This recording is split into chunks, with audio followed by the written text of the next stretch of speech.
De l'autre côté du mur. On est dans un moment où l'extrême droite est aux portes du pouvoir. 2027 arrive à grands pas. Regardez, ils sont là. Ils sont dans les campagnes, dans les villes. Je suis le bruit et la fureur. Marine Le Pen est une femme de gauche. Ce qui lui plaît, c'est de s'éclater dans une boîte de nuit en écoutant de la musique nègre. L'horreur, quasiment le nazisme. Comme dirait Spider-Man, un grand pouvoir implique de grandes responsabilités. Un homme qui dit une bêtise, c'est une bourde. Une femme qui dit une bêtise, c'est une gourde. Je ne comprends pas le problème empathique vis-à-vis du sort des migrants. C'est parce que les gens n'ont plein le cul des Arabes. Les partis d'extrême droite progressent partout sur le continent. En France, leurs représentants atteignent près de 40% des suffrages exprimés. C'est ça que j'adore avec Emmanuel Macron, c'est qu'il est président depuis 8 ans, responsable de rien, et on ne peut rien lui reprocher. Une vraie meuf. Ouais, mais c'est ça. De l'autre côté du mur, présenté par Jean-Michel Aplati et Trotsky. Et bonjour les amis et bienvenue une nouvelle fois dans votre podcast préféré. Bienvenue de l'autre côté du mur. Oh, ça fait plaisir de passer de l'autre côté de ce mur de la vérité. Oui, ce mur qui vous permet d'entendre, qui vous permet de penser, qui vous permet de dire certaines choses que vous n'avez pas le droit de dire dans ce côté du mur où vous êtes prisonnier. Oui, où vous êtes prisonnier du qu'en dira-t-on, vous êtes prisonnier de la liberté de penser. Bon bref, vous avez choisi le bon podcast. Voilà, vous avez choisi le bon podcast pour commencer cette semaine. Jean-Michel Aplati avec vous et avec moi évidemment Monsieur Trotsky. Salut Trotsky. Bonjour à tous, bonjour Jean-Michel Aplati. Très heureux de vous retrouver parce que là, justement, oui, il va y avoir de la contre-information, il va y avoir de la polémique, mais ça va bien être franco-français parce qu'il y a déjà assez à dire dans notre propre pays pour s'occuper des autres cette semaine. Exactement, on comptait faire un épisode 2 sur le Bataclan comme on a fait le 1 la semaine dernière et puis c'est vrai que la France nous régale tellement. Oui, la France nous régale d'infos toujours plus gratinées et on s'est dit que ça faisait longtemps qu'on n'avait pas fait de revue de presse franco-française. Bon ben là écoutez, là on a tout ce qu'il faut, là c'est magnifique. Aujourd'hui les amis, attachez vos ceintures, faites griller des pop-corn et alors là on va se régaler. Oui, on va se régaler avec le chef d'état-major, le général en chef des armées françaises qui nous prévient, oui qui nous prévient d'une guerre. Ben oui, vous n'étiez pas au courant, ben la guerre arrive ma foi. On va en parler évidemment, ça sera le sujet principal d'ailleurs du jour, la guerre Ukraine-Russie et la guerre dont la France se prépare visiblement. Oui. On n'est pas au courant mais on va en parler, ne vous inquiétez pas. Et puis la petite revue de presse qui fait du bien avec évidemment encore des infos sur les prisons françaises qui nous régalent. Une journaliste de BFM Télé qui nous apprend des choses d'ailleurs, oui. Qui nous apprend qu'il y a un intégrisme mais pas forcément celui qu'on croit, on en parlera. Et puis Trotsky nous racontera son petit week-end à la librairie. Voilà le programme très très chargé les amis, on va se régaler. Mais juste avant, le sondage de la semaine dernière, Trotsky. Le sondage, donc c'était, on vous l'a dit, un épisode sur le 13 novembre et on vous a demandé est-ce qu'il faut juger les responsables politiques qui étaient en place à l'époque, vu les manquements qu'on vous a détaillés la semaine dernière. Si vous n'avez pas écouté l'épisode, allez l'écouter, vous allez voir, c'est assez saisissant. Eh bien, contre pas toute attente, en fait, en toute logique, la réponse qui a gagné, c'est pour le bien de notre démocratie, oui, il faut les juger. Les amis, en ce moment, nous sommes invisibilisés par les algorithmes, surtout sur YouTube. Alors, si vous voulez nous soutenir, ne restez pas passifs. Oui, un petit like, un petit partage. En plus, c'est gratuit. C'est ça qui est fou. C'est gratuit et c'est anonyme, les amis. Et nous, c'est juste, ça nous régale. Voilà, juste, ça nous permet de rentrer un peu plus dans les algorithmes et de toucher un peu plus de monde. Parce qu'en ce moment, je sais pas ce qu'ils ont YouTube, mais j'ai l'impression qu'on est puni là. On leur plaît pas. En même temps, faut dire, on a fait tout ce qu'il fallait pas. On a fait 13 novembre, donc il y a plein de mots absolument horrible, il y a dans le titre décapitation, voilà, on a mis dans des descriptions islamisme, enfin bref, on a fait ce qu'il fallait pour qu'ils nous repèrent et là on est vraiment plus distribué, on a vraiment toutes les stats, on fait que des meilleures stats en durée d'écoute, que des meilleures stats en taux de clic et on a des moins bonnes écoutes, donc c'est magnifique. Donc là, ça dépend que de vous. Faites votre part pour que nous, on soit motivés à continuer, pour que l'information passe. On va pas rester, les gars, avec BFM dominant toute notre vie. Il faut qu'on avance un petit peu dans ce pays, s'il vous plaît. Ça passe par vous, chacun doit faire sa part, donc faites-la. Vous êtes de l'autre côté du mur, cet espace de liberté et cet espace d'adrénaline. Oui, c'est votre adrénaline du lundi qui commence, les amis. C'est parti, épisode 13 de la saison 2. De l'autre côté du mur. Et oui les amis, aujourd'hui nous allons parler de ce qui s'est passé mardi 18 novembre. Que s'est-il passé, Trotsky ? Eh bien, il s'est passé que c'était le 107e congrès des maires de France. Alors qu'est-ce que c'est ? Le principe, c'est... On est à Paris et on convoque tous les maires, c'est-à-dire de la plus grande à la plus petite commune, les 36 000 communes de France. Donc ils viennent pas tous, mais il y a quand même beaucoup de monde à ce congrès. Et on vient leur parler. Donc on a différents élus politiques, toutes les questions un petit peu qui concernent les maires. Je ne sais pas si vous vous souvenez, à l'époque, il y avait eu la question, tu sais, des impôts qui avaient été diminués. Et du coup, on avait sucré ça aux communes. Donc là, il faut les calmer, leur dire, vous inquiétez pas, le budget de votre commune a diminué, mais ceci... Enfin bref, on doit parler aux maires. Et moi, j'ai découvert, je dois bien l'avouer, que parfois, il y a des mecs qui n'ont pas vraiment à voir avec la vie des communes, qui viennent s'exprimer. Et c'est ce qui s'est passé. C'était ce mardi 18 novembre. Donc voilà, le lendemain de la sortie de notre épisode, ils nous ont déjà donné le prochain. C'était vraiment sympa à eux. Et bien, il y a un gars qui est arrivé à la tribune. Voilà, avec toutes ces belles médailles, mec général 5 étoiles, hein, le mec. Et ce mec-là est arrivé à la tribune. Et le mieux, c'est qu'on l'écoute. Il a dit ceci. La Russie, aujourd'hui, je le sais par les éléments auxquels j'ai accès, se prépare à une confrontation à l'horizon 2030 avec nos pays.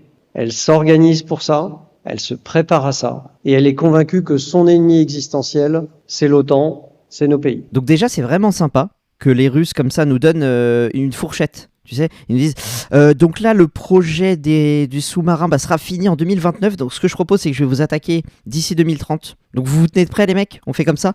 Donc là, c'est exceptionnel. Le mec, il arrive au maire. Bon, il faut que vous passiez le message à tous les gens de votre commune qu'on va avoir une guerre d'ici 2030. D'accord ? Donc ce sera avec nous, parce que je rappelle, encore une fois, on en a oublié, et là je vous en veux pas parce qu'il y a eu tellement de dingueries depuis, mais à l'époque, au tout début de ce conflit Ukraine-Russie, Macron avait dit, en référence avec 2020, tu sais, nous sommes en guerre, il avait dit, nous ne sommes pas en guerre. Là, quand on voit l'actu, on va la dérouler. Les ventes à Zelensky, le mec qui dit, ça va être la guerre et tout. J'ai l'impression que c'est en train de s'accélérer énormément, parce que là, c'est plus, on fait fuiter des trucs dans la presse et tout. C'est, on parle à tous les maires de France et on leur dit, d'ici 2030, la Russie se prépare à avoir la guerre et nous, il va falloir qu'on se prépare. Preuve est faite que cet état n'est plus tenu. Depuis quand un chef d'état-major des armées nous donne des infos publiques sur la possibilité qu'un pays, qui plus est un des pays les plus puissants du monde, nous attaque d'ici 2030. Donc c'est magnifique parce que la Russie, qui est actuellement en guerre avec l'Ukraine, qui est actuellement sous le coup de toutes les sanctions possibles et inimaginables de l'Occident, fait fuiter l'info comme quoi des chars russes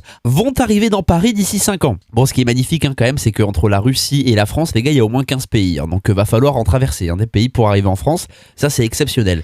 Donc, oui, si on est un peu cynique, on pourrait dire qu'ils ont mis 2 ans et demi pour faire un tiers de l'Ukraine pour qu'ils arrivent à Paris. Je pense que les gars, ce sera en 2625. C'est ça. Vous avez le temps. Qui plus est, la Russie bien diminuée avec de grandes pertes de soldats. On n'a pas la garantie que la guerre en Ukraine soit finie en 2030, évidemment. Mais cette Russie-là diminuée va venir attaquer un pays de l'OTAN qui dispose de l'arme nucléaire. Non mais pourquoi pas ? Mais pourquoi pas ? En tout cas, ce qui est sûr, c'est que voilà, Fabien Mandon, personne ne connaissait ce mec, général 5 étoiles des armées, vient au congrès des maires et nous donne des infos. Bon, c'est magnifique, mais à la limite, j'ai envie de dire, si c'était arrêté là... J'aurais dit pourquoi pas, mais non. Oui, pour l'instant, c'est à peu près, il a répété un peu ce que LCI disait. Enfin, ce que plein de gens d'ailleurs disaient, c'est comme ça que Macron a été réélu en 2022. C'est la guerre, vous pouvez pas mettre les extrêmes au pouvoir, vous rigolez ou quoi ? C'est la guerre, c'est la guerre. Donc jusque-là, rien de nouveau. Mais justement, il a poussé le curseur un petit peu plus loin, tu sais, il a mis 10% de décibels en plus.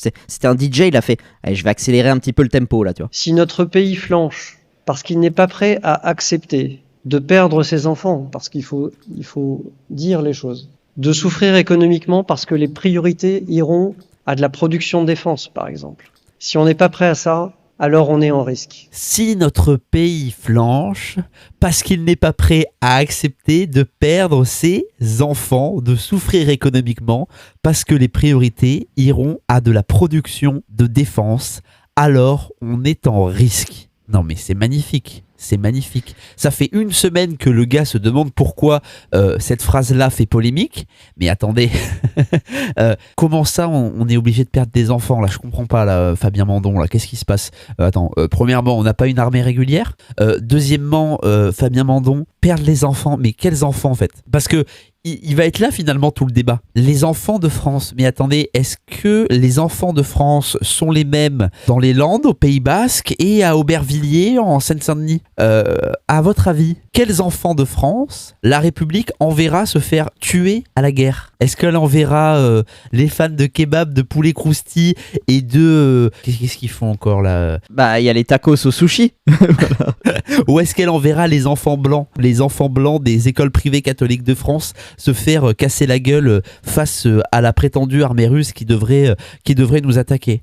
Parce que là c'est marrant, mais là d'un coup les blancs c'est intéressant. Voilà. D'un coup l'idée de l'identité, de la patrie, là d'un coup on en reparle un peu là quand même. Alors c'est marrant parce que lui il est pas du tout allé sur ce thème-là. Il a dit, il a donné des détails. Il a dit que les militaires qui seraient engagés, alors ils auront plus ou moins entre 18 et 27 ans, voilà.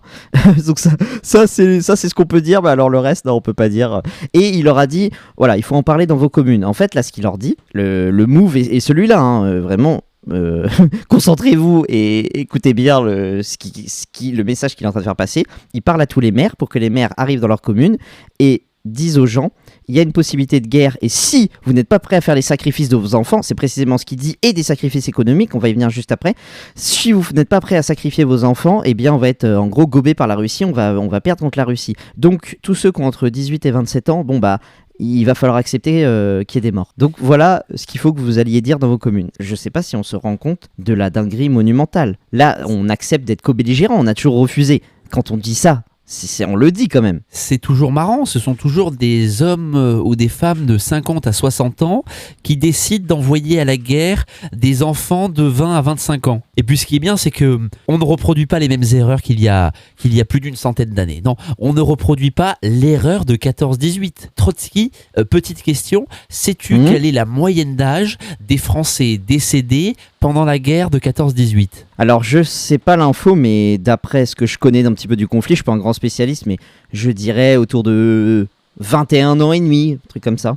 19 ans, voilà. 19 ans. On a envoyé des millions de soldats français blancs, et c'est très très important de le dire, mourir pour une guerre, en 14-18 en tout cas, avec des motifs, mourir, on a eu 1 million de morts les amis, 1 million de morts, mourir pour la France, pour des intérêts supranationaux ou, bon, on n'entrera pas dans les termes, mais, et là on essaye de reproduire la même chose.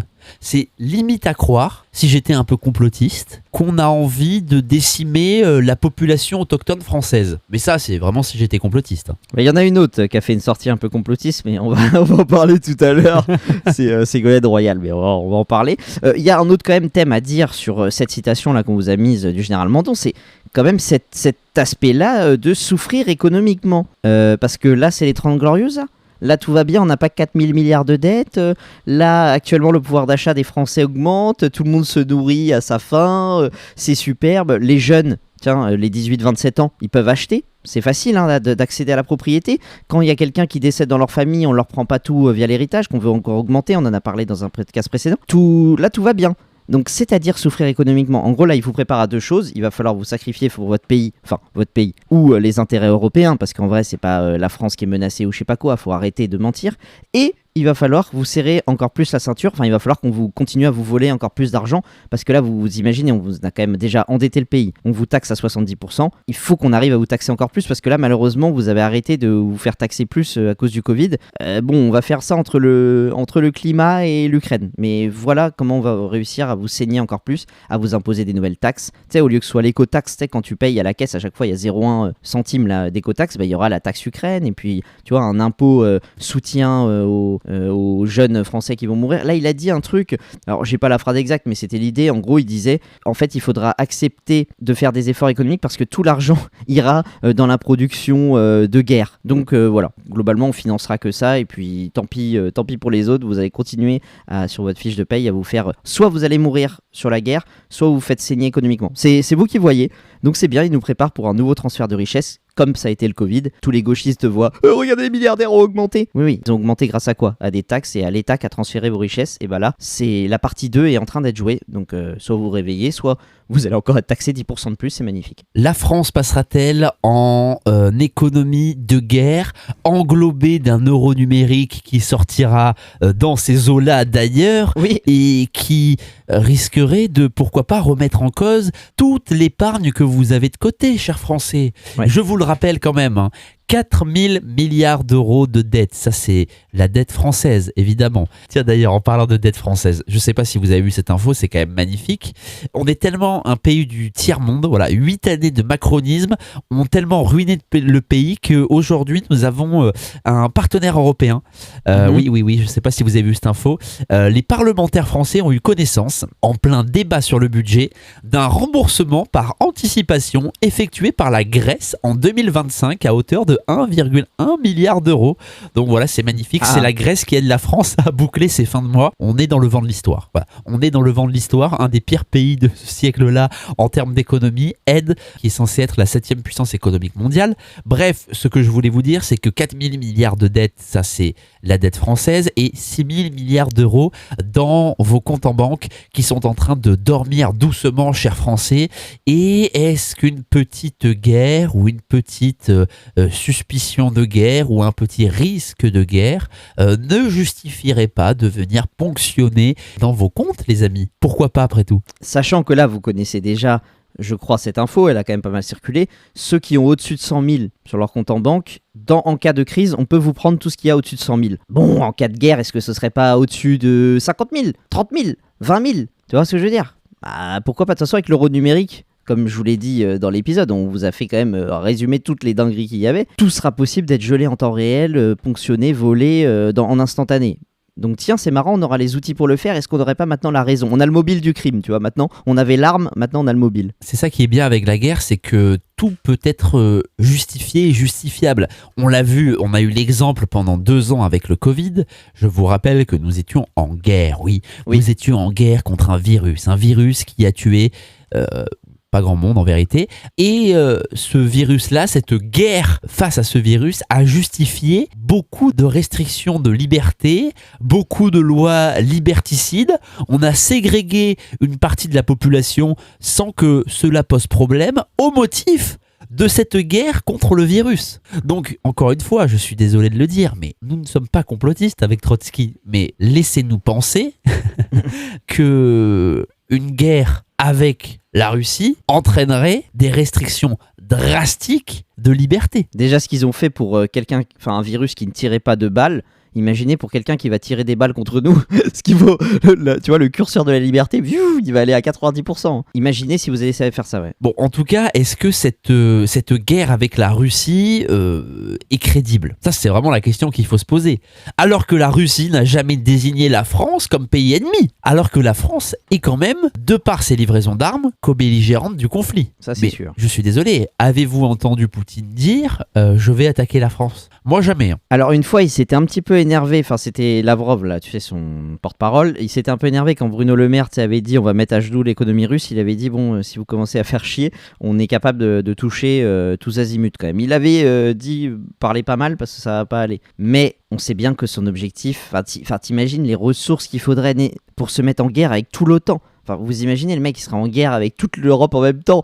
Comment il pourrait avancer jusqu'à la France? Enfin, je sais pas si vous imaginez le truc de fou quand même. En guerre avec toute l'Europe et en guerre aussi avec les États-Unis d'Amérique accessoirement, qui est quand même le principal pays de l'OTAN, pays créateur de l'OTAN évidemment. Donc il est vrai qu'aujourd'hui, en 2025, c'est susceptible de changer peut-être, mais c'est vrai que nous n'avons pas de raison de penser sérieusement que la Russie s'apprête à attaquer la France. Alors, la question qu'on doit se poser, c'est pourquoi? Pourquoi le chef d'état-major des armées françaises, chef 5 étoiles, nous alerte sur ce possible conflit? Vous allez me dire, il est bien plus renseigné que Trotsky et Jean-Michel Aplathy. Et vous auriez raison de nous le dire d'ailleurs. Mais est-ce que la raison n'est pas tout simplement la peur? Est-ce que installer la peur permettrait de de justifier certaines choses. Et alors, moi je ne veux pas être complotiste, mais ce qui est bien, c'est que quelqu'un va sonner l'alarme du complot à ma place, et cette personne est une personne qui a failli devenir président de la République. Dieu merci, les Français n'ont pas voté pour elle. Bon, à la place, on a eu pire. On a eu pire. Je sais pas si on a eu pire, je sais pas si on a eu meilleur. Bon. C'est pas dit ça. Ouais, c'est pas dit ça que ce soit pire. Bon, dans tous les cas, cette personne-là a une théorie. Et moi, je pense qu'elle mérite d'être écoutée. On écoute Ségolène Royal. Puisque la France est membre du Conseil de sécurité. Donc la France, elle doit être acteur de paix et pas acteur de guerre. Et c'est le contraire qui est en train de se passer. Pour semer la pagaille, peut-être pour se dire, mais finalement, si la France entre en guerre, il n'y aura pas d'élection présidentielle. Donc si c'est ça le rêve inconscient d'Emmanuel Macron, il doit rendre des comptes et venir s'expliquer. Et l'Assemblée nationale doit se saisir de ce problème pour savoir exactement ce qui se passe. On n'a pas le droit de faire peur à une nation tout entière. On n'a pas le droit de plonger dans l'anxiété les nouvelles générations. On n'a pas le droit de laisser encore s'effondrer la natalité. Parce que si on raconte ça aux jeunes aujourd'hui, ils vont dire « Ah bon ? Et en plus la natalité vient de s'effondrer ?» On aura encore moins d'enfants. Pour faire des soldats ? Mais qu'est-ce que c'est que cette histoire ? Il n'y a pas un autre destin quand même à promettre à la nation ? C'est intolérable. Et oui les amis, Ségolène Royal, Ségolène Royal qui nous dit que si la France rentre en guerre, il n'y aurait pas d'élection présidentielle. Ségo, elle vire complotiste tous les 2-3 ans et puis après ça se calme. Dès qu'elle est oubliée en fait médiatiquement, elle sort un énorme missile, souvent quelque chose de sensé, hein, c'est plus ou moins une vérité, c'est pas comme Sandrine Rousseau qui essaie de créer un faux truc, tu vois, le barbecue machin. Elle dit plus ou moins une vérité, elle lance un missile. Ça la remet dans l'actu, la droite dit « Ah c'est génial, elle est quand même très lucide » et elle redisparaît pendant 8 mois et elle ressort une dinguerie, etc. Voilà, c'est à peu près la vie de Ségolène Royal. Et dans ce cycle-là, il y a aussi essayer d'avoir un poste au ministère. Voilà, c'est à peu près le roulement de la vie de Ségolène Royal. Toujours est-il que Ségo, aussi folle soit-elle, dit pour le coup quelque chose de sensé et elle ne se base pas sur aucun exemple, elle se base justement sur l'exemple ukrainien qui fait que Zelensky est toujours au pouvoir et n'a pas commandé de nouvelles élections alors que il l'aurait dû. Mais finalement, la loi d'exception en Ukraine fait que Zelensky peut rester au pouvoir et Macron, comme l'a dit très justement Trotsky, tu me l'as dit hors antenne, mais on veut le dire à l'antenne, Macron a déjà invoqué cette guerre en Ukraine pour rester au pouvoir en 2022. Alors là... surtout pour ne... Enfin, plutôt, je dirais quand même, pour être exact, pour ne pas faire campagne. C'était, vous savez quoi les gueux, vous débattez à 23h30, voilà, vous débattez sur un plateau, et moi, je vais faire juste une interview de 15 minutes en tête-à-tête avec Léa Salamé, et voilà, en prime time. Et après, vous parlez, tout ça. Mais moi, je vais pas débattre avec vous, parce qu'en fait, je suis en train de gérer une possible guerre avec l'Ukraine, vous comprenez ? Ça, c'était un premier truc. Et deuxième truc, alors là, je vais pas pouvoir faire beaucoup de campagne, vous comprenez ? Moi, j'ai... en fait, il avait presque fait aucune apparition publique, pas donné de programme, il y avait rien, il faisait rien. Et en plus, il y avait tous ces petits laquais qui venaient dire « Voilà, vous allez mettre les extrêmes au pouvoir, vous allez les mettre au pouvoir alors qu'on est en guerre, qu'est-ce qu'elle va faire Marine Le Pen alors que c'est l'ami de Poutine, c'est les banques russes qui les prêtent, c'est elle qui va nous défendre. » Voilà, donc ça avait été, tout le narratif de 2022 était la guerre en Ukraine. Remettez-vous les plateaux à l'époque, il n'y avait que ça. On avait une campagne présidentielle qui en fait a été coupée en deux.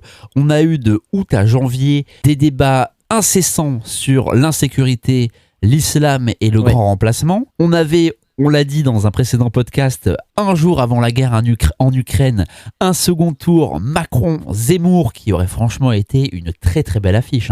Là, je pense qu'on aurait pu exploser l'audimat de TF1 et de France 2 au débat du second tour. Et puis dès que la guerre s'est déclarée, hop, le ton a changé. Zemmour, on lui a ressorti ses phrases de 2005 qu'il rêvait d'un Poutine français. Marine Le Pen, qui a quand même bien tenu pour le coup, puisqu'elle avait ce paratonnerre qui était Zemmour. On a quand même évidemment fait cette espèce de marronnier avec elle en lui disant qu'elle était financée par des banques russes, patati patata. Bref, de toute façon, l'électorat boomer, l'électorat qui vote le plus, l'électorat retraité, lui, s'était déjà replié chez Macron. Cet électorat-là, venant de la droite filloniste, qui s'était laissé tenter par la bombe Zemmour expliquant, à mon avis, ses gros scores, s'est dit non, rangeons-nous derrière le président de la République, c'est un chef des armées, c'est un chef de guerre, nous devons lui donner notre entière confiance et c'est pour ça que le mec a réussi, malgré son bilan désastreux de ses 5 premières années, à faire un meilleur score au premier tour qu'il ne l'avait fait en 2017. Mais oui. C'était assez fou. Moi, j'en ai connu, mais vraiment qui m'ont dit précisément ça. Oui, mais là, on a besoin de stabilité. Tu vois, lui, il nous a pas fait dinguerie à l'international. Au moins, il va gérer cette crise-là. Alors, c'est sûr, économiquement, ça nous a pas forcément fait des gains ce premier quinquennat. Mais il a pas eu de chance. Il a eu les gilets jaunes, mais il a pas eu de chance. Il a eu le Covid. Donc, bon, c'est à cause de cette malchance qu'il a pas pu nous faire son super programme économique, parce que c'est un génial banquier, je vous le rappelle. Donc, voilà, il nous faut de la stabilité. On va pas commencer à mettre des nouvelles personnes, des dingueries. Tu vois ce que je veux dire ? Moi, il y a des gens qui m'ont vraiment dit ceci physiquement. Les Français, les amis, les Français sont des poules mouillées. Ça, c'est le grand enseignement de ces différentes campagnes présidentielles et législatives. Les Français ont besoin de stabilité. Les Français veulent un modéré. Et c'est vrai, il y a du vrai dans ça. J'ai entendu dire que Bardella aurait dit en off que les Français voulaient d'un centrisme sécuritaire. Et honnêtement, je suis plutôt d'accord avec lui. Je trouve que son analyse est vraiment très très bonne. Les Français veulent, si vous voulez... En fait, je vais vous dire ce que veulent les Français. Les Français veulent le programme de Zemmour et de Marine Le Pen, pas appliqué par Zemmour et Marine Le Pen. Voilà un peu. Non mais voilà l'état d'esprit français, appliqué par quelqu'un qui a cette allure modérée, qui a cette allure rassurante. En fait, c'est comme, tu sais, les Français adorent détester Trump, sans savoir pourquoi. Moi, j'ai beaucoup de gens qui me disent autour de moi, oh, Trump, il me fait peur. Et tu lui dis, ah bon, mais pourquoi il te fait peur ? C'est bizarre. Parce qu'il a l'air fou. Oui, d'accord, mais tu peux développer. Et là, les gens sont incapables de développer parce qu'en fait, ça c'est vraiment très français, la forme intéresse plus que le fond. Ouais, ça c'est vrai. Donc, Trump pourrait être le meilleur président de l'histoire des États-Unis d'Amérique, qu'aucun Français ne le verrait, puisque dans la forme, il ne leur plaît pas, il est trop extravagant. Bon ben voilà, c'est pour ça que ce pays sombre depuis des décennies et des décennies, les amis, c'est parce que nous élisons des gens apparemment modérés et apparemment dignes de confiance, mais qui sont en fait de vulgaires incompétents. Retour quand même sur Macron. Ouais, juste en deux mots. Après, évidemment que la forme qu'on compte, parce que tu vois ce que je veux dire, il faut que quand même le président soit charismatique. Regarde les discours, les trucs comme ça, ils ont tous, tu vois, besoin de la forme. Et pour Trump, il y a aussi le truc, c'est que tous les médias et tout le monde leur dit regardez ce fou, ils font des petits extraits de ces phrases. Oh, regardez, il a demandé au président syrien combien il avait de femmes et tout. Enfin, tu vois ce que je veux dire, il y a tout ce narratif là, c'est pour ça que c'est vrai qu'il fait peur, mais les grandes réformes et tout le monde en a rien à foutre, ça je suis bien d'accord. Bon, en tout cas, cette théorie de Ségolène Royal se tient, puisque alors c'était un cran en dessous, mais effectivement Macron a déjà invoqué ce conflit russo-ukrainien pour ne pas faire campagne et pour être réélu tranquillement. Macron ne peut pas faire de deuxième mandat, évidemment. Normalement, de troisième mandat, pardon. Normalement, nous devrions nous diriger vers une élection présidentielle en 2027 avec de nouveaux candidats. Mais cette théorie, bien que assez, en tout cas, je ne pense pas qu'elle se réalisera, mérite du crédit et mérite un débat. En tout cas, méfiance, ça c'est sûr. C'est pas dit que ce soit fait comme ça, mais attention, je rappelle que en décembre 2019, t'aurais dit à Noël, dans 2 mois, on sera tous confinés chez nous et on devra faire des petits papiers pour aller à plus d'1 kilomètre de chez nous. Tout le monde t'aurait dit ouais t'es fou. Là tout le monde dit ouais t'es fou, il y aura évidemment des élections. Méfiez-vous. Je pense pas que ça aura lieu non plus, mais si on est au courant collectivement et qu'on en parle et qu'on rejette cette idée-là, ils ne le feront pas. Mais ils tentent des petits coups, à mon avis. Vous vous souvenez, quand on en avait parlé dans un podcast, tu sais, tous quand ils avaient fait une opération en disant tous, quand même, 3e mandat, ce serait pas mal et tout.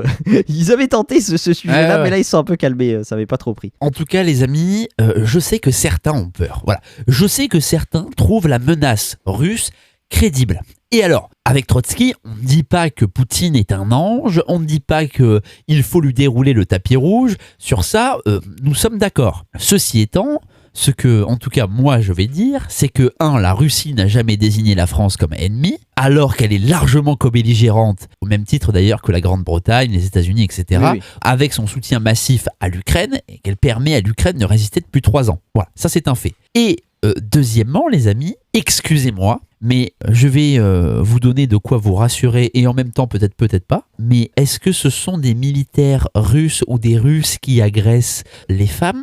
Est-ce que ce sont des Russes qui tuent à coups de couteau des enfants comme Lola, comme Thomas, comme Philippine ? Est-ce que ce sont des Russes qui volent, qui violent ? Est-ce que ce sont des Russes qui sont à la tête des trafics de drogue les plus importants peut-être d'Europe ? Est-ce que ce sont les Russes qui ont les plus grandes mafias de narcotrafiquants en France ? Je suis pas sûr. Alors, c'est marrant parce que on peut largement désigner la Russie comme ennemi alors qu'ils n'ont absolument rien fait.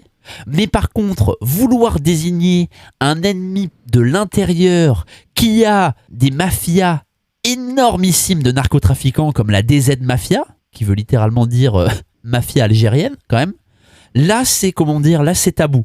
Là c'est pas possible de le dire. Là c'est raciste, c'est d'extrême droite. Je trouve que ce deux poids deux mesures est assez marrant. Bah, en tout cas c'est sûr que là ça fait un ennemi qui est facile à insulter, ils sont pas sur le territoire, ça va pas faire cramer les banlieues, ça va pas créer de problèmes dans la population. C'est que là, en désignant un ennemi comme ça extérieur, on peut taxer tout le monde, tu vois.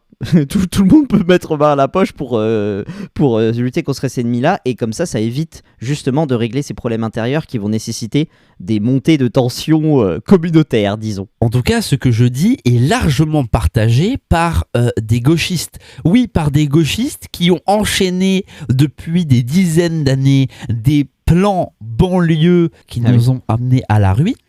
Je pense évidemment à Jean-Louis Borloo qui sur LCI a dit ça. Malheureusement, des enfants, on en perd déjà. Le petit Elias, la petite Philippine, le petit Mehdi, et on perd ses enfants. Le problème, c'est d'abord de faire nation. Et on ne sacrifiera peut-être un jour des enfants que si on fait nation. Bon. On ne met en danger que pour défendre ce qu'on est. Et notre problème, c'est qu'on est en train de ne plus être une nation. Jean-Louis Borloo est-il d'extrême droite ? C'est la question qu'on est en droit de se poser. Mais en tout cas, ce qui est sûr, c'est que Jean-Louis Borloo parle comme Zemmour, qui parle comme Aplati. C'est assez marrant. Donc soit toi t'es devenu centriste, soit il est devenu d'extrême droite. C'est l'un ou l'autre. Vous votez en sondage. C'est ça. Donc en tout cas, ce qui est intéressant de voir, c'est que tu connais cette expression-là. Quand le sage montre la lune, le singe regarde le doigt, c'est ça ? Ouais, c'est ça. Ouais, c'est ça. Bon, je trouve que c'est une expression qui, dans notre sujet actuel, s'y prête parfaitement. C'est vrai que c'est pas mal. Alors pour revenir juste les petites infos qu'il vous faut pour vous défendre de ces idées-là à la machine à café, parce que je sais que certains de nos auditeurs, et d'ailleurs je suis assez content des nouveaux auditeurs qu'on a recrutés, qui sont des gens de bon niveau, qui écoutaient les médias mainstream, des choses intéressantes, et bon, qui ont compris qu'il y avait un truc qui merdait. Donc si vous voulez un petit peu confronter votre collègue l'insupportable à la machine à café demain, mardi matin là, dans les infos comme ça à retenir qui aideront vos arguments, sachez que ce général là, Fabien Mandon, il y a quand même des trucs bizarres. Le faisceau d'indices est de plus en plus gros, donc lui il est arrivé quand Macron a été élu, il était colonel, ce qui est un rang tranquille. Là maintenant il est général d'état-major, 5 étoiles, c'est magnifique. Ensuite moi il y a un truc qui m'a quand même posé une question, c'est je croyais que tel que dans la police, que dans plein de fonctions, il y avait un devoir de réserve. Et là j'ai l'impression que de dire d'ici 3 ans la Russie va nous attaquer, il faut que vous soyez prêts à sacrifier et tout, ça sort un peu du cadre du devoir de réserve. Ça quand même ça m'a posé question, peut-être qu'on peut s'interroger là-dessus. Et ça sort du cadre du fait que en fait le chef des armées n'est pas le chef des armées, le chef des armées étant le président de la République. Également, oui, ça c'est sûr. Donc ça veut dire qu'il représente bien les propos du président. Donc Macron vous annonce que voilà, il va falloir sans doute perdre des enfants et vous serrer la ceinture. Enfin, vous serrer la ceinture, c'est-à-dire vous faire taxer à mort en n'ayant plus rien. Et en étant heureux, c'est super. Ouais. Macron lui a renouvelé sa confiance la plus entière, et les mecs ne s'arrêtent pas là, puisque après les propos du chef d'état-major des armées, on a le porte-parole de l'armée française qui nous dit sur BFM, un pays qui n'est pas prêt à comprendre ça, c'est un pays qui est faible. Donc en plus, vous qui ne voulez pas perdre vos enfants pour une guerre de merde, parce que quel est le motif pour qu'on rentre en guerre avec la Russie ? Moi j'ai toujours pas compris, excusez-moi, j'ai toujours pas compris. Vous qui ne voulez pas perdre vos enfants à la guerre pour des motifs complètement stupides, si vous n'êtes pas prêt à ça, vous êtes des faibles, vous êtes des merdes, vous êtes des nuls. Voilà ce que le porte-parole des armées vous dit. C'est magnifique, les Français adorent leurs armées, ça c'est vrai. Bon, par contre, à la tête des armées, il n'y a que des francs-maçons de merde. Ça, je vous le dis, ça c'est vraiment le propos. Ça, c'est le propos douteux du jour. Voilà, là, c'est le propos de Jean-Michel Aplati qui va me valoir peut-être une petite garde à vue bientôt, mais c'est quand même la réalité. Alors, c'est marrant, ça, c'était une des communautés qu'on n'avait pas attaquées encore. Parce que c'est marrant, des fois, je discute avec des potes à moi, ils me disent, mais quand même, vous attaquez beaucoup les musulmans. Et je dis, écoutez l'ensemble, franchement, je pense que tout le monde a pris. Bam, voilà, il y a des nouveaux là qui prennent, ça fait plaisir. C'est aujourd'hui, c'est le 13e épisode de la saison 2, merci beaucoup, ça fait plaisir. Pour essayer d'esquiver, faire comme si j'avais pas entendu ce qui vient d'être dit, sachez que ce général là, Fabien Mandon, s'est défendu sur C'est à vous. Il est allé immédiatement faire la propagande d'État. Donc là, on va à C'est à vous, qui est facturé 1 million d'euros avec vos impôts, donc rigolez pas trop. Et il a dit ceci sur C'est à vous, on écoute, c'est très intéressant. On n'est pas seul. La bonne échelle, c'est le collectif. C'est l'Europe. L'Europe a tous les moyens d'éviter la guerre. L'Europe est puissante démographiquement, économiquement, militairement. Elle a des valeurs extraordinaires. Et là où le point qui est clé, c'est la perception de notre environnement pour être prêt à montrer notre détermination à protéger ce que nous sommes. Et à ce moment-là, on évitera la guerre. Aujourd'hui, malheureusement, on a un voisin qui a la perception que nous sommes faibles. Et je suis sûr que nous ne le sommes pas. Et on a tous les moyens de se protéger. Donc là, encore une fois, il y a des mensonges qui sont quand même vérifiables factuellement de manière extrêmement rapide. À savoir, le premier, il dit « On est fort, l'Europe est forte démographiquement, économiquement. » c'est la population baisse si tu enlèves les immigrés, les gens, les exogènes. On est fort démographiquement, l'Union européenne, pour aller faire, pour ne pas céder face à la Russie ou je sais pas quoi. Sachant que nous sommes un des continents les plus vieux du monde. Mais oui, pareil, on a la plus grande dette du monde si on fait par continent. Enfin, l'armée, on sait qu'il y a quand même des gros problèmes dans plusieurs pays. Qu'est-ce que tu racontes? Et en gros, il nous fait un chantage. Ah, on a de quoi les faire reculer. Hein. On a de quoi les faire reculer. Et si on n'ose pas... en gros, il dit... il avait dit déjà dans son discours, il avait dit « Nous avons tout pour dissuader Moscou. Ce qui nous manque, c'est la force d'âme pour accepter de nous faire mal, pour défendre la nation. Nous faire mal. Mais attends, mais pourquoi tu veux nous faire mal ?» Il est fou. Mais tu vois... Le mec dit quand même concrètement les choses. C'est quand même lunaire.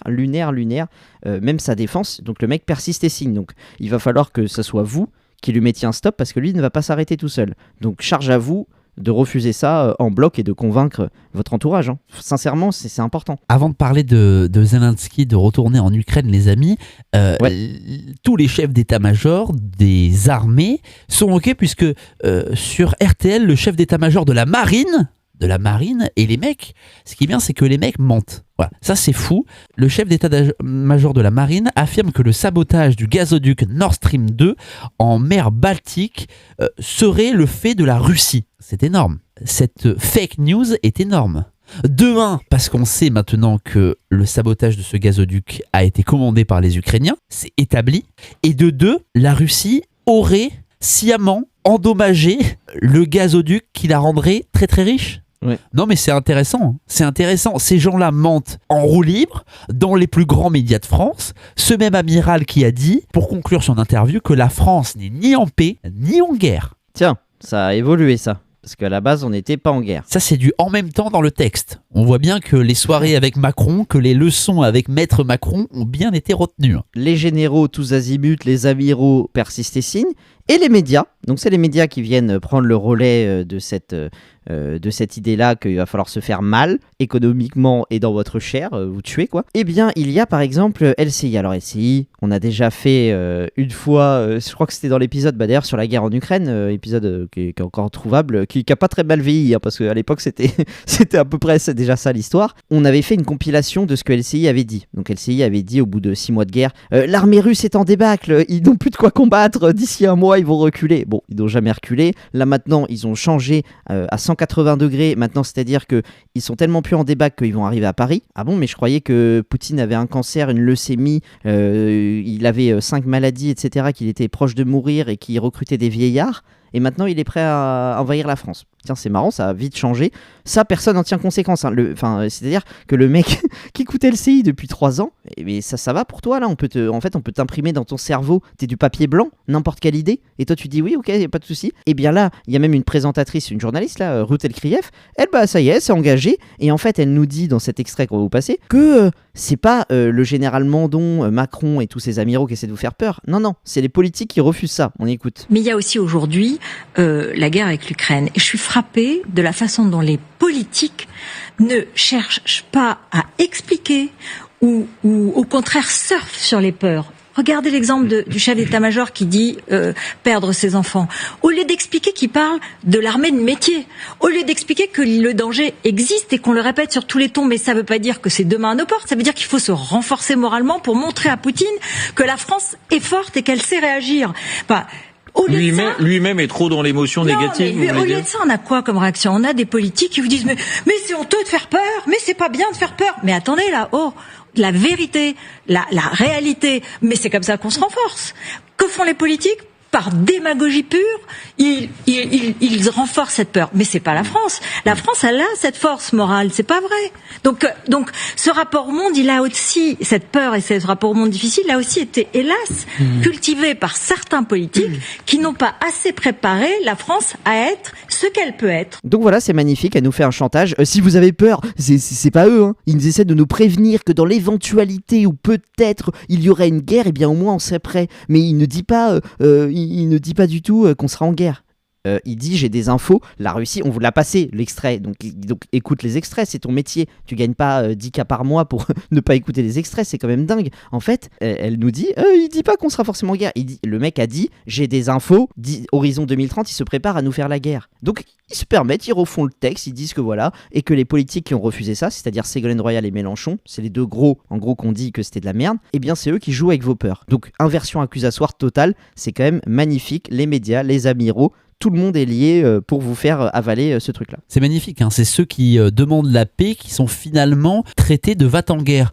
On croirait voir les attaques proférées contre Trump. Le mec négocie la paix partout dans le monde et on dit que c'est lui le chef de guerre impitoyable et qui est complètement fou et qui veut tuer tout le monde. Non mais comme tu le dis très justement Trotsky, inversion accusatoire. Toujours est-il que les amis, ce conflit en Ukraine perdure depuis maintenant 3 ans et Macron a signé un contrat stratosphérique, hein, puisqu'il s'agit apparemment de l'achat par l'Ukraine de 100 Rafales françaises. Alors, plusieurs questions se posent. Beaucoup. Achat, prêt ou don. Si c'est un don ou un prêt, nous avons 120 Rafales en France. S'il faut en donner 100 à l'Ukraine, ça va peut-être poser problème.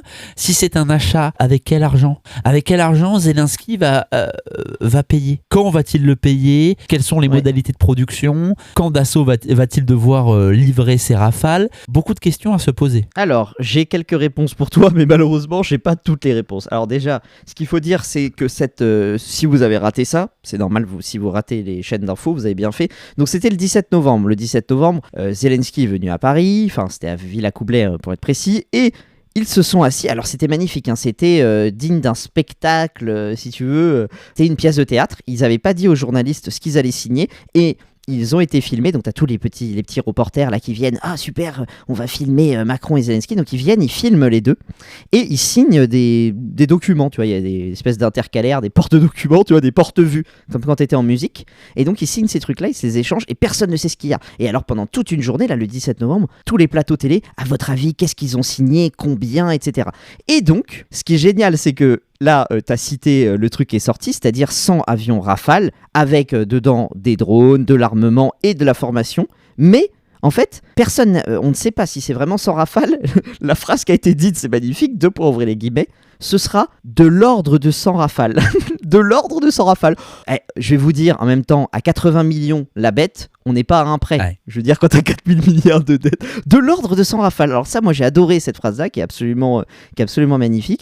Et donc, pour répondre à ta question, combien ça va coûter? Alors, personne ne sait. Personne ne sait parce que, en fait, si tu vends un Rafale tout seul, ou alors si tu le vends avec son équipement, la formation, là maintenant, c'est pas pareil. Donc, écoute, j'ai fait des petites recherches et je me suis basé sur les contrats qu'on a fait à l'Inde et aux Émirats Arabes Unis. Parce que oui, on vend des armes, mais enfin bref, on est pour la paix évidemment. Bon, ça c'est encore notre sujet. Ce serait en fonction des équipements et de la maintenance derrière, entre 175 millions et 250 millions par appareil, si on se base du coup à ce qu'on a fait à l'Inde, ce qui voudrait donc dire que on devrait recevoir, enfin la vente qu'on vient de faire, normalement c'est comme ça, quand tu vends quelque chose tu reçois de l'argent, normalement, ça devrait nous rapporter entre 10 ou 20 milliards, suivant le niveau d'équipement. Voilà, c'est l'estimation, je les cite, c'est CNews qui ont fait cette estimation-là. Donc, écoute, comment maintenant ils vont nous financer? Alors ça, c'est génial. Est-ce que l'Ukraine a 10 à 20 milliards dans ses caisses? Réponse très rapide, non, ils n'ont pas ces 20 milliards, évidemment. Donc, ils ont dit, vous inquiétez pas, on va avoir des prêts européens. Donc en fait, pour être payé de 10 à 20 milliards, on va leur prêter de l'argent qu'on va récupérer. Donc c'est génial, on se paye à nous-mêmes. Donc en fait, personne nous paye le truc. Ça, c'est premier point. Deuxième point, ils se disent, on va sans doute utiliser les avoirs russes. Tu sais ce qui avait été gelé, l'argent qui est gelé. Ça, c'est complotiste, hein. On n'a pas le droit de geler l'argent. Sauf que, apparemment, ils n'ont pas le droit d'utiliser cet argent-là. Eux, ils disent, si, on va pouvoir utiliser cet argent-là. Donc c'est flou, complètement flou. Et après, ils ont dit, oui, mais il y a quand même des comment on appelle ça, des contributions de partenaires, on ne sait pas, qui nous permettront de payer. Mais la conclusion de ce rapport, c'est Le Monde qui rapporte ça, aucune décision définitive sur la méthode de paiement n'a été annoncée. Non mais c'est bien, hein, c'est pas beau ça ? Non mais je trouve que c'est pas mal, je trouve que c'est un contrat en bonne et due forme, mené par le génie Emmanuel Macron. Non mais c'est bien, il tente, avant de partir, il tente de vendre des Rafales. Bon ben c'est très bien, bon maintenant il faudrait vendre des Rafales à des gens qui puissent payer, parce que bon... c'est ça. Parce que bon là c'est-à-dire que Dassault ils vont faire quoi? Ils vont travailler gratuitement? Non mais je sais pas, mais pourquoi pas? Vous voulez pas être bénévole les mecs, s'il vous plaît? Merci.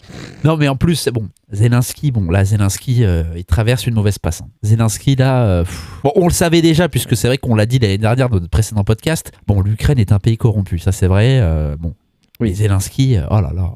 Qui c'est qui est parti avec la caisse là? Ah oui, ils ont pas reçu tout l'argent, les États-Unis. Alors on a livré 1000 milliards de dollars. Zelensky, j'ai reçu 200 millions. Ouais. Ah bon? Pourquoi vous avez qu'un quart là? Je comprends pas. Donc il y a 500 millions comme ça dans la nature. Donc si c'est vous qui l'avez récupéré, ça a été, je sais pas, il y a un avion qui est passé au-dessus de chez vous, qui a largué 500 millions de dollars au-dessus de chez vous, n'hésitez pas à vous faire connaître, parce que c'est quand même pour défendre la démocratie. On ne sait pas où sont passés ces 500 millions, donc si vous pouvez nous l'aider, et encore ça se trouve ce serait beaucoup plus d'argent, visiblement. Bon, Zelensky qui détourne les fonds, que ce soit européens ou américains, c'est magnifique. Zelensky qui vend son territoire et ses terres rares aux Américains et aux Anglais, ça c'est magnifique. Bon, évidemment, nous on n'en profite pas, hein. Nous pas de soucis. Si, peut-être avec Bouygues, le groupe Bouygues qui va reconstruire l'Ukraine, pourquoi pas. En tout cas, ce qui est sûr, c'est que Trump a proposé un accord de paix. Zelensky avait jusqu'au 27 novembre pour accepter ce plan de paix en 28 points. Plan de paix qu'il a dès à présent refusé. Je vous lis quelques points. Confirmation de la souveraineté ukrainienne. Un traité de non-agression entre la Russie, l'Ukraine et l'Europe. Tiens, c'est marrant, on n'appelle pas les accords de Minsk à ça. Engagement que la Russie ne s'étendra pas davantage et que l'OTAN ne s'élargira pas. Bon, pourquoi pas, hein, c'est pas mal, parce que j'ai l'impression que c'est des trucs qu'on avait déjà signés avant, mais bon. Ils ont repris le même, ils ont fait copier-coller. Ouais, t'emmerdes pas. Un dialogue entre la Russie et l'OTAN médié par les États-Unis pour une désescalade, des garanties de sécurité fiables pour l'Ukraine, une armée ukrainienne limitée à 600 000 soldats. Bon, ça tombe bien, de toute façon, ils n'ont plus personne, les mecs. Inscription dans la constitution ukrainienne, pas d'adhésion à l'OTAN, et l'OTAN s'engage à ne pas accepter l'Ukraine plus tard. Aucun déploiement de troupes de l'OTAN sur le sol ukrainien.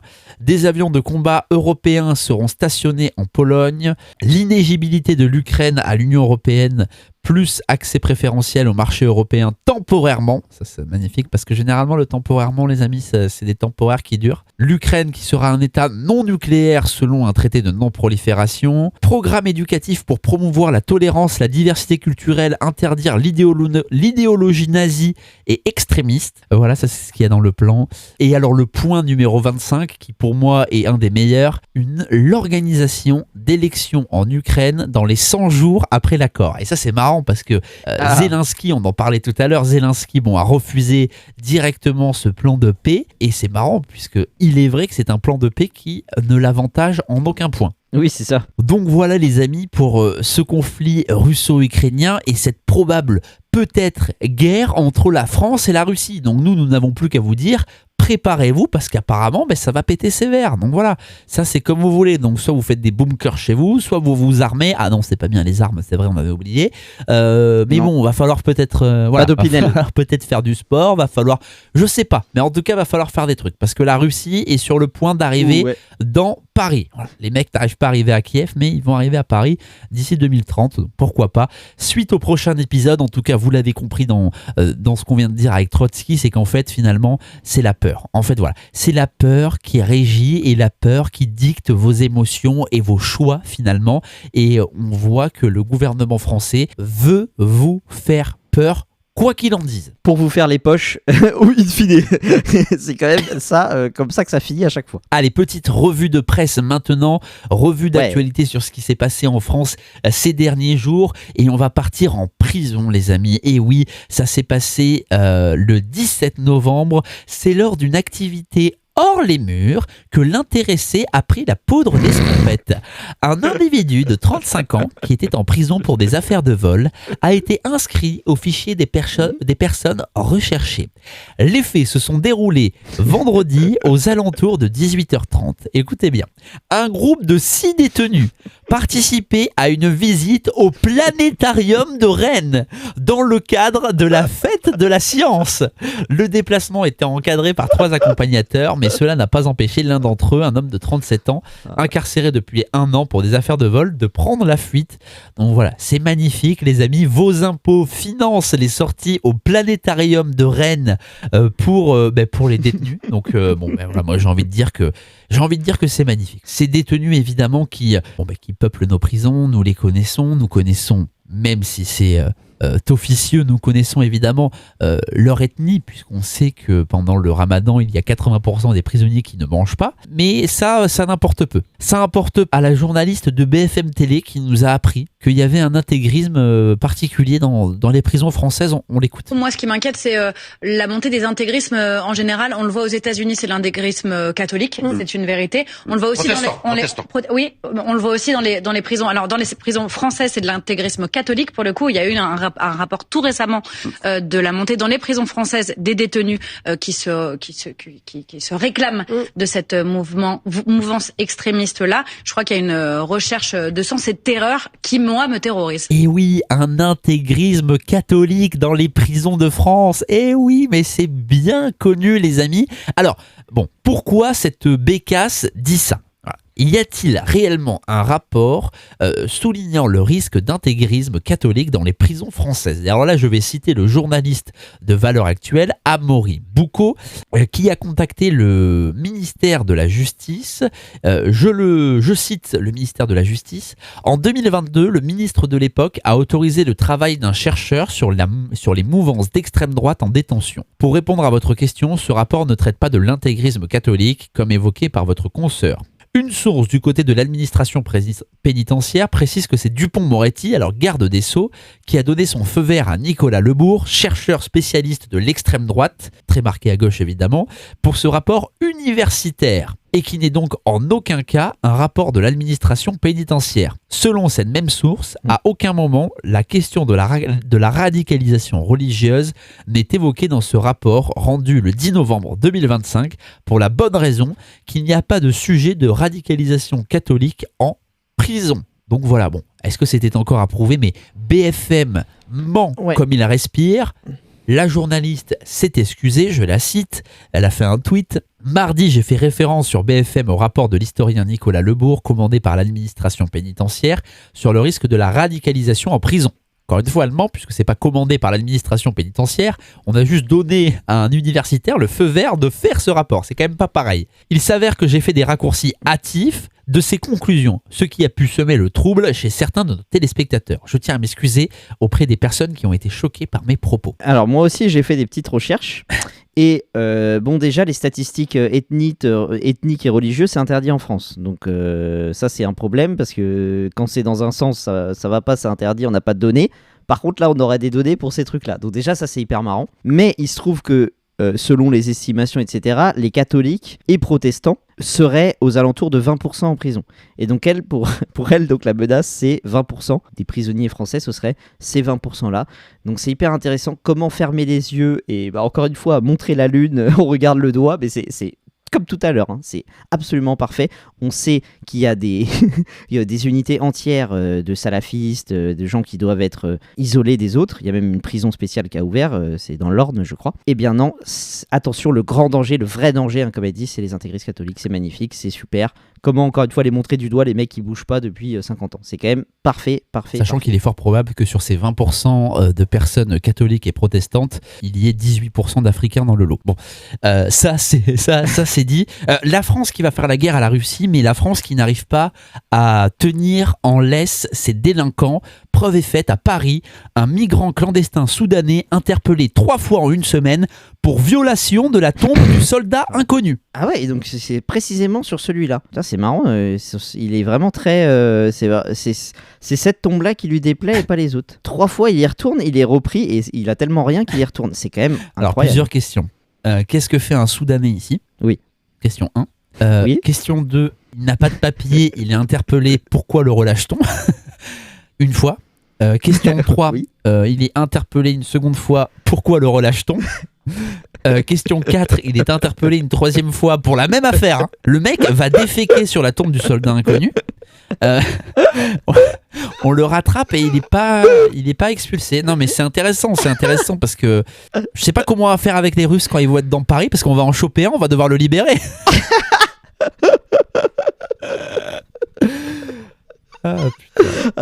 C'est très bon. Franchement, c'est très très bon. Donc t'as un mec qui 3 fois par semaine vient chier sur une tombe.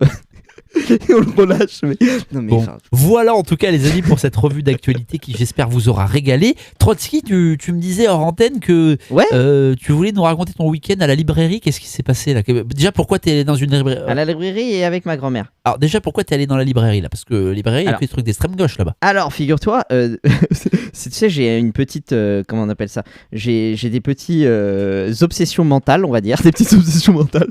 Et j'aime bien aller dans les librairies pour voir où est-ce qu'ils placent les livres. Tu vois, savoir par exemple s'il y a le livre de Zemmour, où est-ce qu'il est, s'il y a le livre de De Villiers, tu vois, s'il est caché derrière une armoire.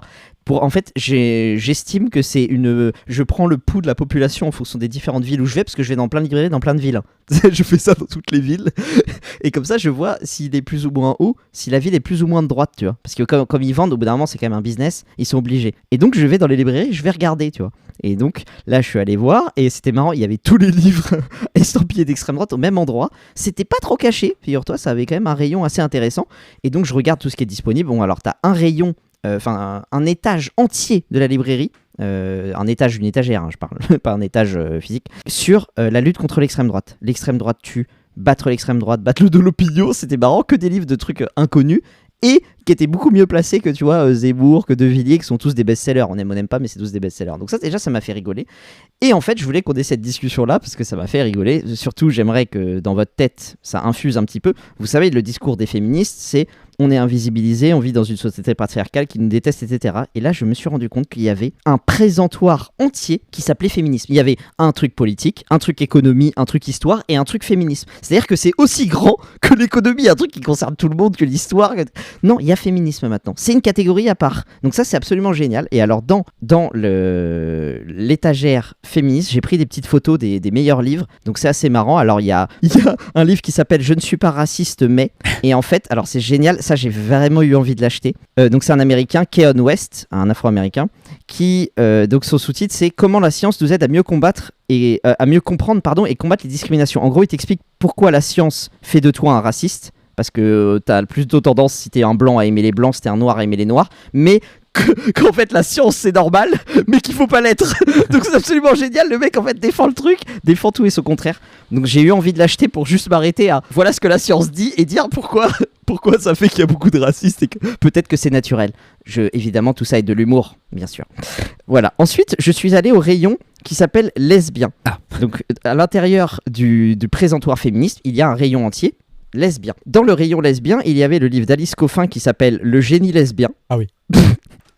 Avec sa tête en photo, ça donne pas envie. Hein. Et à côté, alors là j'ai trouvé ça absolument génial, mais pareil, tu vois, je peux pas m'infliger non plus 3 heures de lecture à lire cette merde. Il y a le livre de Léane Alestra qui s'appelle Les hommes hétéros le sont-ils vraiment ? Où en gros on va t'expliquer que ils sont hétéros par construction sociale, mais qu'en fait tout le monde est bisexuel, voire dep. En fait c'est ça le truc. Non mais c'est génial. Et donc ça c'est au même, tu vois, c'est présenté au même niveau qu'un livre d'un chercheur qui a un triple doctorat. Par exemple j'ai vu le fameux livre de Jérôme Fourquet, tu sais, qui donne tous les stats en France, combien ont un téléviseur et tout. Hyper intéressant. Bah elle est là. Voilà, les hommes hétéros sont-ils tous hétéros ? Voilà. Et alors vous savez que les femmes féministes en particulier sont très vulgaires. Parce que dès qu'elles ont découvert qu'en fait elles pouvaient parler de sexe de manière crue, etc., que c'était une façon d'être extrêmement libérée, à côté de Les hommes sont-ils hétéros, il y avait le livre de Victoire Tuaillon, Les couilles sur la table. Voilà. En présentoir, hein, c'est pas... Enfin, c'est horrible. Enfin, tu vas avec tes enfants à la librairie, les couilles sur la table. Mais c'est quoi ? En fait, c'est ça, c'est leur plus grand combat, c'est de pouvoir dire couilles.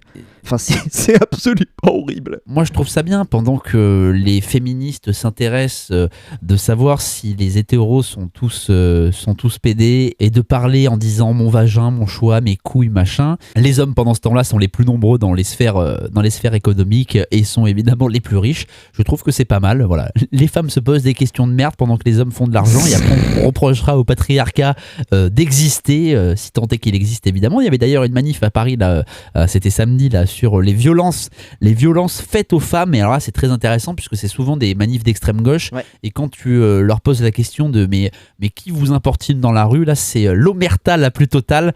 Donc bon, évidemment, ces femmes-là ne sont plus à une contradiction près. Mais je pense qu'on s'occupera de leur cas, un podcast sur le féminisme. Je pense que d'ici la fin de l'année, ça peut arriver, ou peut-être début d'année 2026. Oui, d'ailleurs, en même temps, on réglera aussi les mecs, parce que dans ce rayon-là, je vais pas tous les citer, mais il y a aussi des mecs. Hein. Par exemple, il y a Julien Marseille qui a fait queer, riposté à l'injure. Voilà, où il explique aux queer qu'il faut pas se laisser faire, qu'elles ont droit d'être transsexuelles, d'aller dans des compétitions pour femmes, de les frapper à la boxe, de leur faire des traumatismes crâniens, et qu'il faut riposter à l'injure, bien sûr. Voilà, donc c'est génial. Ils ont un rayon entier, mais ils sont invisibilisés et ils vivent dans une société qui les déteste. C'est bien connu, j'ai trouvé ça absolument génial, mon petit passage à la librairie. J'hésiterai pas, si j'y retourne, à vous faire des petites mises à jour. Non mais c'est vrai, les féministes vivent dans une société prétendument patriarcale qui les déteste, mais qui ne cesse de les promouvoir en permanence. Exactement. Parce que par exemple, il n'y a pas le rayon masculiniste, hein. Il n'y a pas le rayon... C'est-à-dire que, par exemple, il y a tous les livres de Gisèle Halimi. J'en ai acheté un d'ailleurs, non pas parce que je suis d'accord, mais pour voir ce qui est dit à l'intérieur, qui s'appelle Plaidoirie pour l'avortement. J'ai acheté ce livre de Gisèle Halimi. Il n'y a pas jamais de la vie un rayon qui propose le contraire. Hein. Comment ne pas se faire arnaquer par les féministes, est-ce que l'avortement, tout est vraiment bien. Enfin, voilà, il y a que ce discours-là qui est autorisé, qui est un présentoir entier. Pourtant, je croyais qu'ils vivaient dans une société qui faisait tout pour les détruire. Tiens, c'est marrant. Peut-être que c'est faux, en fait. Vive Amazon, les amis. Et du coup, c'est marrant parce que j'en ai profité pour avoir une discussion avec ma grand-mère, mais peut-être qu'on évoquera un jour où on parlera des boomers, parce que du coup, je lui ai soumis, c'est une femme intelligente, donc je lui ai soumis les critiques. Je lui ai dit, tu sais qu'il y a beaucoup de jeunes et tout qui reprochent un peu à ta génération, qui font des critiques sur les boomers, etc. Donc je lui ai soumis ces arguments-là, et on a un peu contre-argumenté sur l'extrême droite, sur la menace fasciste et liberté. Donc je pense qu'on en parlera une prochaine fois, parce que quand ce sera le sujet. Mais c'est bien qu'il y ait encore des gens avec qui on puisse parler, et c'est pour ça que, évidemment, là, je me permets de tailler tous ces féministes extrêmes qui sont horribles, mais on a un auditoire, nous-mêmes, beaucoup de femmes nous écoutent, et on ne met pas, encore une fois, je le précise, on ne met pas tout le monde dans le même sac d'amalgame, etc. Mais c'est juste que il y a une tendance des femmes à sombrer dans ce délire qui est absolument horrible. Donc voilà, n'hésitez pas quand vous allez aux librairies à vous-même aller voir, et vous verrez par vous-même ces rayons féministes qui sont absolument à vomir, et peut-être qu'il faut se diriger vers d'autres lectures. Voilà ce que je voulais vous dire de ce petit week-end en librairie. Et bien voilà les amis, pour cet épisode 13 de votre podcast préféré de l'autre côté du mur. On vous appelle évidemment au like, au partage et aux commentaires pour nous soutenir le plus possible.